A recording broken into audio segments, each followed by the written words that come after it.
Sur notre parcours ici-bas, il nous arrive d'observer des personnes vivant des événements malheureux et de penser que cela n'arrive qu'aux autres. Ceci est la cause de toute cette indifférence envers des personnes qui ont besoin d'aide, de toute cette discrimination à l'encontre de ceux ou celles qui sont différents de nous et que parfois qu'on considère comme inférieurs. Et aujourd'hui, nous recevons sur notre plateau une dame, une femme forte, une très belle femme, intelligente, avec elle nous allons parler sur le génie qui s'ignore. Alors, pour elle, nous allons nous déplacer pour la recevoir. Suivez-moi, s'il vous plaît. Madame Patricia, nous vous recevons avec beaucoup d'honneur aujourd'hui sur notre plateau Moi si Déciderai TV. Merci madame.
Encore une fois de plus, merci beaucoup Madame Patricia Omba. Je dirais bien mademoiselle, mais le mot français, le dictionnaire français, maintenant nous exige d'appeler toutes les femmes madame. On est à l'honneur, alors je vais vous appeler madame. C'est comme vous voulez, mais c'est plus demoiselle, mais c'est comme vous voulez, il n'y a pas de problème. Donc Madame Patricia, parlez-nous un peu de vous. Je vous laisse l'honneur de vous présenter. Je ne sais pas quel âge vous avez, vous faites quoi dans la vie, vous avez fait quelles études. Tiens, présentez-vous, dites-nous qui vous êtes. Ouais, je m'appelle Patricia Omba. Et j'ai 30 ans et voilà, je suis couturière, voilà. Et je suis en même temps personne vivant avec un handicap. Voilà. Donc Madame Patricia, je pense que nos téléspectateurs ont remarqué, ils ont vu que vous avez l'handicap au niveau des jambes et que vous vous servez de vos béquilles pour marcher. Et après, on se pose la question pour la petite histoire. Comment c'est arrivé? C'est inné ou c'est dû à un accident? Racontez-nous un peu comment... Ouais, merci pour la question. En fait, je ne suis pas née handicapée. J'ai connu la marche. J'ai d'enfant. Mais en fait, j'ai souffert de la poliomyélite à l'âge de 6 ans. Voilà. Et c'est suite à ça qu'aujourd'hui, je me trouve avec 2 béquilles et une prothèse. Donc, vous êtes née normalement. Oui, normalement. Vous avez connu aussi vos premiers pas. Oui. Et c'est suite. Et la poliomyélite, c'est quoi? C'est suite à la négligence des parents ou comment ça s'est passé? Comment l'avez-vous remarqué? Les parents l'ont-ils remarqué? Qu'est-ce qui s'est passé pour se rendre compte? Et à quel âge vous vous êtes rendu compte que vous étiez handicapé? D'abord, en fait, bon, souvent la poliomyélite arrive quand on néglige les vaccins contre la polio. Voilà. Quand on n'est pas vacciné, cela crée qu'à l'avenir que la poliomyélite puisse se manifester. Et moi, dans mon cas, j'ai reçu les vaccins, comme tout enfant. Mais c'est fait que à l'époque où je suis née, mon père était très malade. Il était très malade et moi, je venais de naître et ma mère avait un double travail. S'occuper de son mari malade et prendre soin du bébé. Alors, c'était pas facile pour elle. C'est vraiment compliqué pour elle. Mais elle s'est forcée de faire les deux au même moment. Alors j'ai reçu les vaccins, mais je n'ai pas reçu les vaccins normalement. Et quand j'ai marché, et quand je grandissais une année, 2 ans, 3 ans après, ma mère, en fait, quand elle a vu que j'ai marché normalement, bon, elle ne s'est pas rendue compte de ce qui allait arriver. Parce que le malheur, quand ça vient, ça ne prévient pas. Voilà. À l'âge de 6 ans, je suis tombée malade et après ça, maman ainsi que les médecins qui m'ont dit que je ne pourrais plus remarcher, que j'avais perdu l'usage de mes jambes. Qu'est-ce que ça vous faisait de savoir que vous ne pouviez plus marcher comme des enfants de votre âge? Vous étiez encore très jeune. Voir des enfants courir de votre âge et vous ne pas avoir l'habilité de faire comme eux, comment vous vous sentiez en vous? Sincèrement, en tout cas, vu l'âge, en tout cas, cela ne m'avait pas vraiment très affectée parce qu'en fait, je ne comprenais pas grand-chose. Mais avec le temps, quand j'ai quitté parce que je suis à l'hôpital parce que j'étais vraiment malade. À l'hôpital, je suis vraiment traînée. Alors, quand nous avons quitté l'hôpital, je voulais un peu continuer ma vie normalement, jouer comme tous mes amis, mais je comprenais que je n'arrivais plus à jouer comme avant. Alors, c'était un peu compliqué pour moi. Et je me mettais à pleurer. Parce que parfois, je voulais courir comme avant, mais c'était devenu difficile et compliqué. Et quand je pleurais, ma mère était là pour me consoler, pour m'expliquer un peu ce qui m'était arrivé. Que voilà, tu t'es devenu handicapé, tu ne pourras plus marcher comme avant, mais c'est pas la fin du monde. Et puis après, elle m'encourageait. Et puis après, elle s'est efforcée de m'emmener dans des hôpitaux ou des centres de rééducation. Et par là, en tout cas, nous avons sillonné beaucoup de centres de rééducation ici au pays. Nous sommes allés à Kisantu, à l'hôpital Saint-Luc. Nous sommes passés par là, nous sommes passés à Matadi, à Nzouatalasani, ici à Kinshasa, au universitaire, et puis au centre des handicapés sur Uleri. Donc nous avons parcouru beaucoup d'hôpitaux. Donc en tout cas, c'était vraiment Patricia, à quoi ressemble ta vie aujourd'hui, ton quotidien avec cet handicap? Comment tu te sens? Elle ressemble à quoi ta vie? Tu as l'impression d'être abandonnée? En tout cas, vu les encouragements que j'ai reçus et quand j'ai remarqué l'effort que ma mère faisait pour me soigner, pour m'aider afin que je puisse, bon, pas guérir, mais disons, maintenir, pour m'aider avec cet handicap en tout cas, elle essaie de donner beaucoup de peine. C'est vrai que ça n'a pas vraiment donné, grand chose, mais du moins je suis en vie. Et ça, c'est l'essentiel. C'est essentiel. Parce que moi, je dis que quand on devient handicapé, c'est pas la fin du monde. On peut continuer sa vie normalement. Aujourd'hui, quand nous voyons une personne vivant avec handicap, on a toujours tendance à négliger, à saboter, à mettre en arrière par rapport à toutes ces injustices. Vous pensez que ça part de la famille ou c'est au niveau de la société, de l'environnement? Merci pour la question. Moi, je pense d'abord que quand on a une personne handicapée au sein de la famille, les premiers encouragements doivent être d'abord des membres de la famille. Parce que ce sont ces personnes-là qui vivent avec la personne. Alors, ce sont eux qui sont là pour l'encourager. Dès que vous négligez la personne, comment est-ce que vous voulez que ceux de l'extérieur puissent respecter la personne-là? C'est vraiment difficile. Il faut d'abord l'encourager et non blesser la personne ou se moquer de la personne. Là, c'est pas bon. Parce que nous devrions accepter ce qui est arrivé. C'est déjà arrivé. Nous devrions l'accepter et vivre avec. Et vivre avec ça. Nous voyons aussi quelquefois des parents se sentir mal quand ils ont des enfants handicapés. On a tendance à cacher les enfants. Vous avez subi aussi cette injustice? Moi, malheureusement, en tout cas, dans mon cas, je n'ai pas subi ça. Quand je suis devenue handicapée, moi, en tout cas, j'ai reçu beaucoup d'encouragement de la part de ma famille. En tout cas, ils m'ont montré davantage beaucoup d'amour, beaucoup de considération. Mais je connais des personnes, j'ai aussi des amis qui, par contre, eux, leur histoire est différente de la mienne. Voilà, très différente. En tout cas, moi, je n'ai pas vécu ça, mais je essaie un peu de mettre à leur place. Je comprends ce qu'ils ressentent. Ce n'est pas facile, Madame Dandy. Quand on te sent rejeté, on se sent négligé, dans ta propre chosifié. par sa propre famille, ça fait vraiment mal. Et cela même, peut même créer l'envie, peut même créer dans il y a beaucoup d'idées. Donc c'est pas facile, c'est vraiment... Mais par contre, quand on est handicapé, quand on reçoit l'amour et l'affection de ses proches, en tout cas ça remonte le moral et ça nous fait beaucoup de bien. Madame Patricia, vous êtes exceptionnelle, vous êtes différente, mais nous constatons aussi que la plupart des personnes qui vivent avec un handicap ont ces complexes en eux. D'où viennent ces complexes?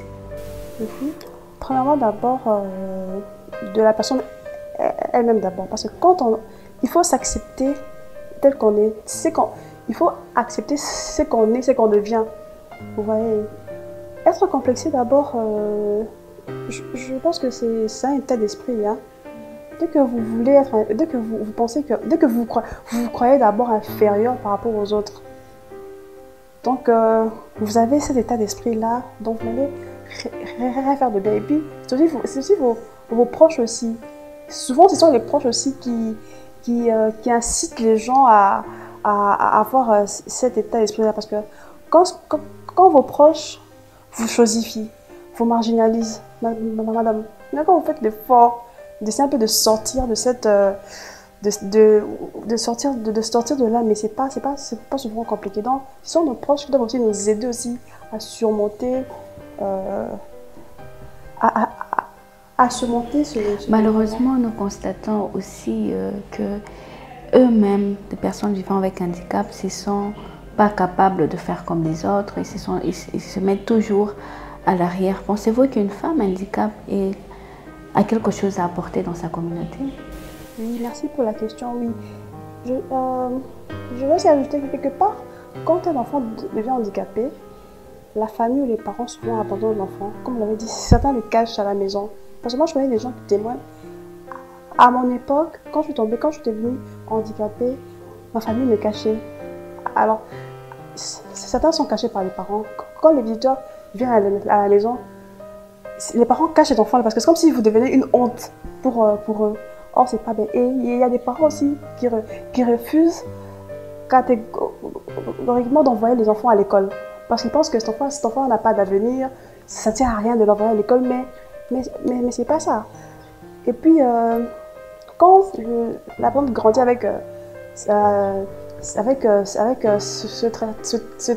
traitement-là, c'est sûr que quand elle va grandir, elle sera entre une personne très différente. Agressive, violente, méchante. Donc c'est la famille qui crée même ces... Quelque part c'est ça. Parce que elle attend, parce que ce qu'elle attend de ses proches, elle ne reçoit pas. Vous voyez que quand les gens vous traitent bien, madame, quand on vous traite bien, ça joue aussi sur la morale de la personne. Mais quand vous négligez la personne, vous ne voulez pas l'envoyer à l'école, vous le négligez, vous l'apprenez absolument rien. C'est très difficile. Moi, par exemple, dans mon cas, ma mère, en tout cas, pendant que je grandissais, ma mère, en tout cas, elle m'a traité comme tout enfant normal.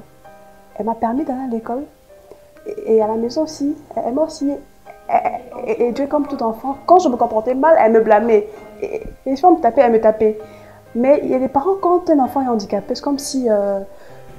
il y a cette partie-là, cette trop le gâter, voilà, oui, une pitié. Mais c'est pas ça. Là, vous n'aidez pas la personne. Il faut traiter l'enfant comme tout enfant normalement. Et cela va l'aider à bien grandir. Maintenant, qu'est-ce qu'on peut proposer aux parents, aux familles, à la société pour remédier à toutes ces inconvénients vis-à-vis des enfants qui se retrouvent dans cette situation? Moi, en tout cas, vraiment d'abord, comme tout commence d'abord par la famille d'abord. C'est d'abord parce que vous savez, madame, à chaque époque, nous retrouvons des handicapés.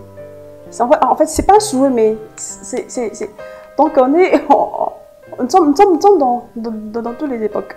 Nous sommes tout le temps là. Même aujourd'hui, si vous allez dans des hôpitaux ou dans des centres de rééducation, vous verrez même des enfants, des parents qui emmènent les enfants de tout âge qui ont un handicap quelconque.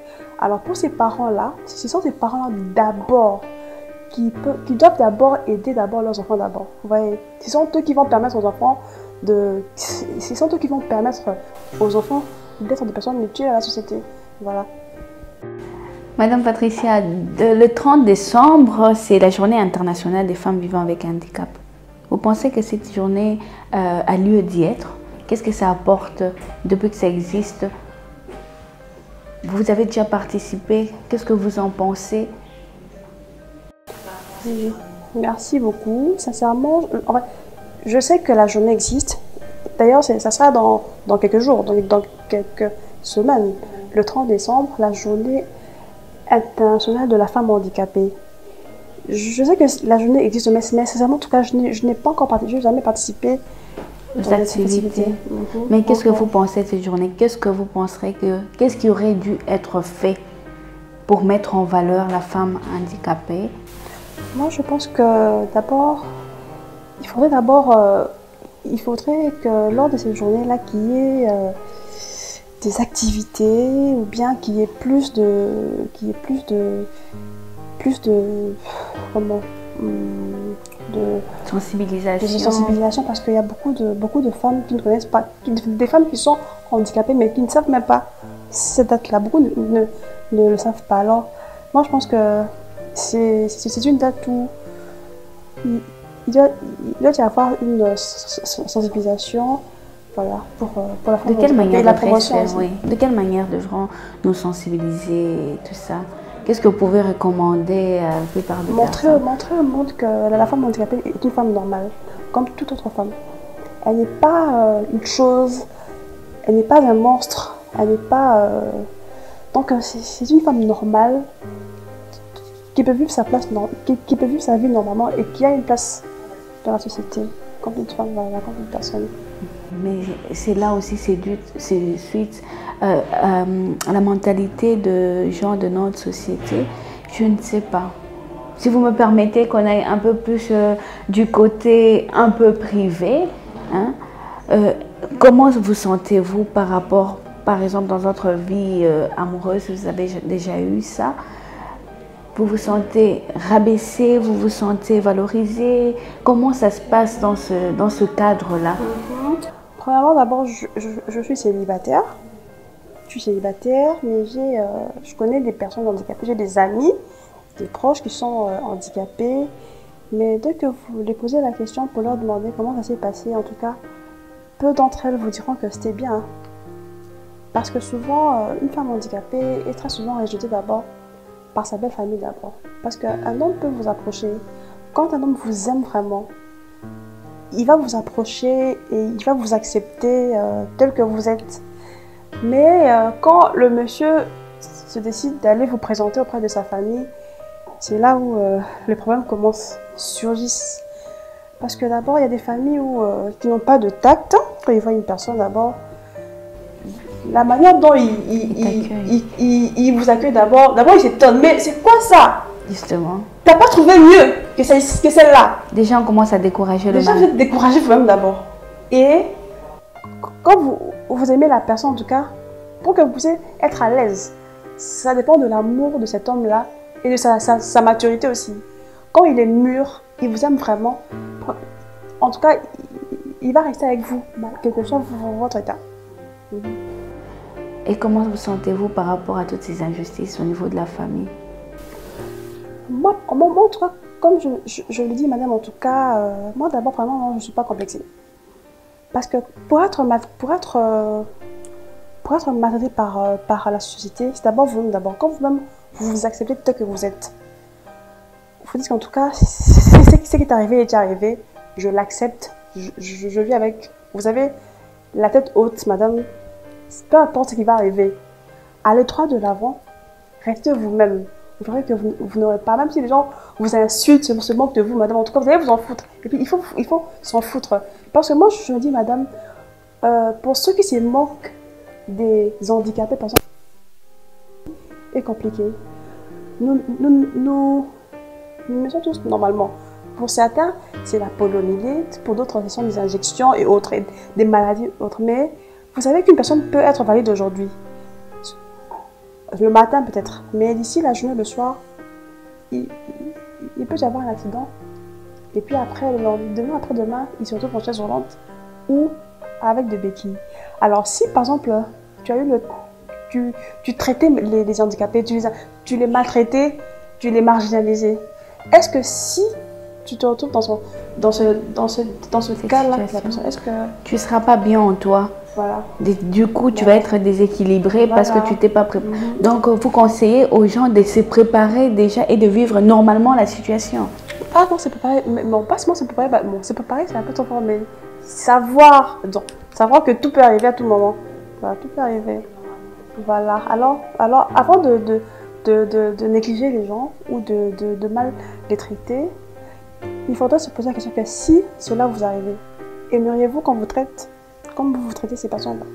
Alors si la réponse est non, en tout cas, ça ne sert à rien de voir les handicapés comme des personnes là qui n'ont pas de sens. Comment vous avez fait, vous, pour y arriver, pour vous sentir dans votre peau, pour être aussi à l'aise? Aider aussi certaines femmes qui sont dans la même situation que vous, mais qui ont du mal à s'en sortir. Comment vous faites? Vous puisez où votre force? Moi, je dis en tout cas, premièrement d'abord, comme c'est arrivé à un âge où j'étais très petite, ma mère m'avait beaucoup encouragée. Et ces encouragements-là m'ont beaucoup aidé. Et en grandissant, j'ai grandi avec ça. Et je me dis que je me considère dès que je suis devenue... Et vous avez eu beaucoup d'amour au niveau de votre famille. Oui. Et cet amour aussi a influencé les voisins et votre entourage. Voilà. Et du coup, vous êtes très à l'aise dans votre peau. Je suis vraiment à l'aise. Je ne suis pas complexée. Et là même, j'oublie que je suis handicapée. Des fois, j'oublie. Parce qu'en tout cas, je suis sûre que je suis en tout cas par rapport à d'autres personnes handicapées, d'autres personnes handicapées. Moi, en tout cas, je suis autonome à mes mouvements. Et je trouve que c'est un miracle. Parce qu'il y a beaucoup de personnes handicapées, madame, qui sont à travers le monde, madame. Chaque handicap a plusieurs... Il y a plusieurs types d'handicap. Il y a de ceux-là il faut même l'aider pour prendre sa douche. Ouais. Même pour manger, il faut l'aider. Même pour le déplacement, il faut l'aider. Et moi, en tout cas, gloire à Dieu, j'ai une certaine force qui me permet de vivre... D'être autonome et de faire de vous-même tout ce qu'une personne normale pourrait... Mais je sais que j'ai des limites. Alors, c'est que là où je peux pas, là où je m'arrête, je demande de l'aide. Et on aide, par exemple. Et tout ça, c'est dû aussi à la manière dont vos parents vous traitaient de les bas âges. Et je suis en tout cas très reconnaissante à mes parents et en particulier à ma mère. Je la remercie. Elle n'est plus là, paix à son âme, mais en tout cas, je suis très reconnaissante en tout cas parce que et pas aussi grâce à elle aussi. Parce que si elle m'avait déjà abandonnée dès le début, peut-être qu'aujourd'hui, je ne serais pas ce que je suis devenue aujourd'hui. Donc, c'est ça. Et je demande en tout cas aux mamans qui ont des enfants handicapés de bien traiter les enfants. Et aux membres de famille, les voisins, quand vous connaissez une personne en situation de handicap, s'il vous plaît, traitez bien la personne. Ne jugez pas d'abord la personne sans la connaître. Non, tel, ils sont comme ça. Non, il faut d'abord l'approcher, le temps de l'approcher. Vous verrez que ce sont des personnes normaux, mais qui ont juste des limites. Comme toute personne d'ailleurs, nous tous on a un handicap quelconque, peut-être invisible, mais toute personne a un problème. Vous avez sûrement un projet pour le prochain mois qui suit, un projet sur des personnes qui sont dans la même situation que vous. Vous avez un rêve. Dévoilez-nous un peu vos perspectives futures. En tout cas, madame la Fange. Comme toute femme, en tout cas, je souhaite un jour me marier et avoir des enfants. Et je sais que ça va arriver. Toute chose arrive en son temps. Et en tout cas, c'est que j'aimerais faire. En tout cas, ça me plaît de toujours encourager les femmes qui sont en situation de handicap, parce que c'est pas tout le monde qui a connu c'est pas tout le monde qui a connu des encouragements, hein. Pas tout le monde. Il y a d'autres encore jusqu'à ce jour qui sont des grandes personnes, même plus âgées que moi, mais qui ont encore ce complexe là, vous voyez. Donc j'aime bien. Donc je pense que à la vie, en tout cas, j'aimerais en tout cas rencontrer plusieurs femmes, d'autres femmes handicapées, moins âgées et plus âgées que moi, en tout cas, les encourager afin qu'ils puissent être un peu, qu'ils puissent garder la tête haute et vivre et accepter leur état. C'est ce qui est arrivé, donc on n'y peut rien. Il faut vivre avec. Et vos relations avec Dieu, vous vous êtes senti à un moment donné abandonné par Dieu, vous vous êtes posé des questions, pourquoi vous ou quelles sont vos relations? Merci madame, je suis chrétienne. Oui, c'est vrai, là c'est normal, ça arrive. Là, en tout cas, c'est normal. Si je dis que je ne vais jamais poser la question, là c'est faux. C'est vrai parce que de fois, je me dis, mais Seigneur, mais pourquoi seulement moi? Pourquoi seulement c'est à moi que ça doit arriver? Vous savez, madame,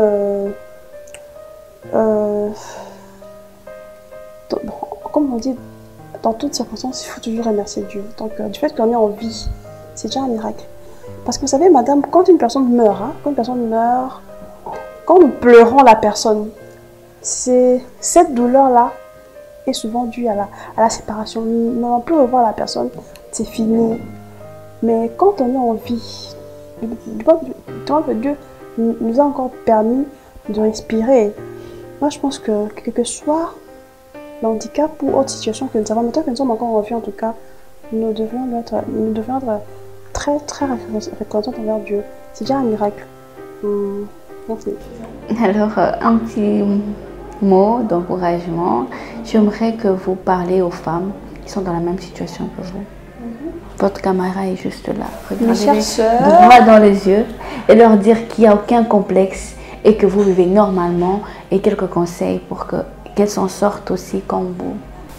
Mes chères sœurs, mes chères mères, mes chères filles, mes chères nièces, toutes femmes handicapées, je suis votre sœur. Moi, en tout cas, je vous demande, comme moi, je suis l'invitée de l'émission, moi, si quand on m'a invitée, je ne me suis pas sentie moins importante que non. Là-bas, il n'y a que des femmes qui vont là-bas. Moi, je ne peux pas aller.